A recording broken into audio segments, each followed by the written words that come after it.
How do interest rates impact the luxury market? In this Beverly Hills real estate market update, we are going to look at two very different markets with interest rates ranging from 3% all the way up to 7.5%. Now, why should you care about a Beverly Hills real estate market update? Let me explain. Hi, this is Matias, and helping buyers and sellers navigate the Los Angeles real estate market is what I do. Beverly Hills real estate isn't just for the wealthy and the glamorous. It's for anyone who understands the ripple effect that this iconic market can have on the broader economy and indeed on real estate trends nationwide. When a market as influential as Beverly Hills moves, it signals trends, what architects are designing and what luxury represents, or how certain habits which were unique to high-end living are now becoming popular everywhere else. Watching this market gives us insights into where the world's wealth is moving, how secure it feels, and what that means for property markets anywhere between London and Los Angeles. When you hear about Beverly Hills, don't think about million-dollar listing. That's got very little to do with real estate. Think about what this market tells us about the future of living, investing, and perhaps most importantly, what these changes mean for markets that aren't in the spotlight yet. In this Beverly Hills market update, we are going to look at two very distinct periods. The late summer and early fall of 2021, when interest rates were around 3%, and that same period in 2023, when interest rates were about 7.5%. Now, let's do something fun and look at prices. First, the extremes. During our controlled period in 2021, the highest residential sale was the Hearst estate at 1011 Beverly Drive for $63,100,000. It sold for about $2,200 per square foot. The house is 29,000 square feet. It has 9 bedrooms and 15 bathrooms. We'll talk about creative square footage some other time. The house was sold through Chapter 7 bankruptcy. This was the former residence of newspaper magnate William Randolph Hearst. Yes, that guy. The house had some truly impressive features reminiscent of Hearst Castle. The most expensive commercial sale was far less glamorous, but at $81.5 million, it was the most expensive transaction in Beverly Hills during that period. That was an office building at 152 Robertson.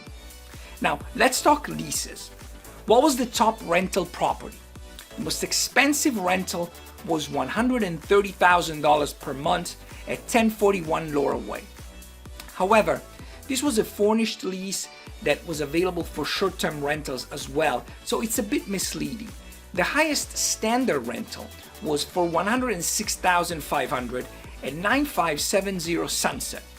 The most affordable on-market sale during that period was a 2-bedroom, 2-bathroom apartment for $735,000 at 117 Doheny. And during that same time, a studio rented on Stanley Drive for about $1,500. Okay, now let's look at 2023 with interest rates at 7.5%. During the same 4-month period in 2023, the most expensive sale was actually off-market at 717 Palm in the flats of Beverly Hills for $33,600,000. This was the former house of TV personality Simon Cowell. The priciest lease was 925 Alpine at $120,000 a month. And guess what? You could still rent a studio apartment for about $1,500 a month.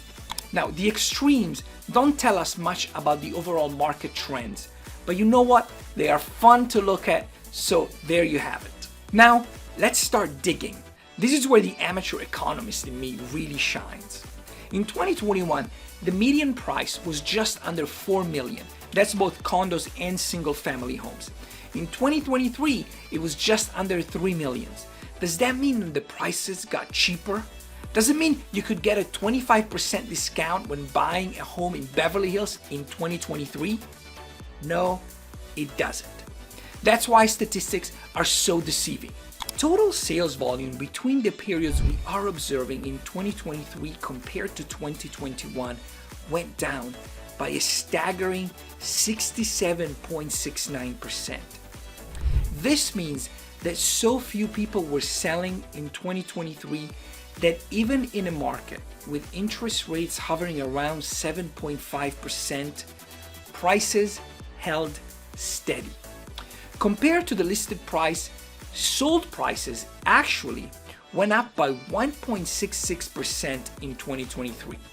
Strange, but true. In real estate, in addition to the number of sales, when it comes to measuring demand, we can use the average days on market. That is, how long it takes for a property to sell. In 2021, it was 48 days. And in 2023, it was 49 days. So basically unchanged. By comparison, in 2009, remember 2009? It was 88 days. And in 2008, it was 94 days over the same months we are looking at. But here is something you should know about Beverly Hills real estate that may not be true in many other markets around the country.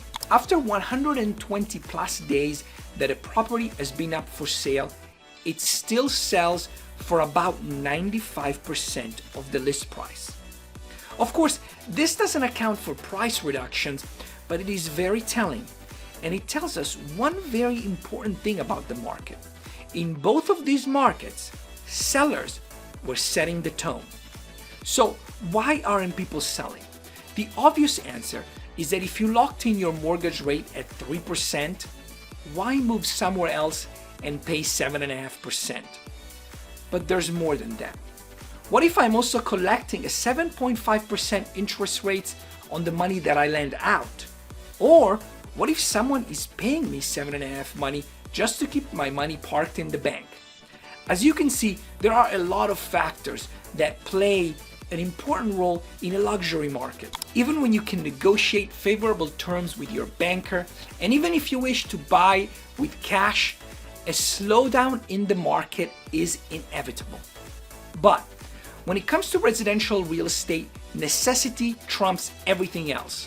In other words, you buy a house when you need it. And when it comes to a primary residence, there is no wrong time to buy. No one wants to buy at the top of the market, but I can tell you one thing from experience. All of those people who canceled their escrow in March of 2020 when the lockdown was announced, hoping to go back in the market after the crash, are still sitting on the sideline. And now, 4 years later, some of them have been priced out. There is a great deal of value in knowing and understanding what is happening in the market, both as a buyer and seller. But when it comes to making a move, we must adjust and take action. Thank you for spending some time with me, and remember that I'm always just a call or click away. If I don't hear from you sooner, I will see you in the next video. And until next time, explore boldly and live passionately in LA. Bye!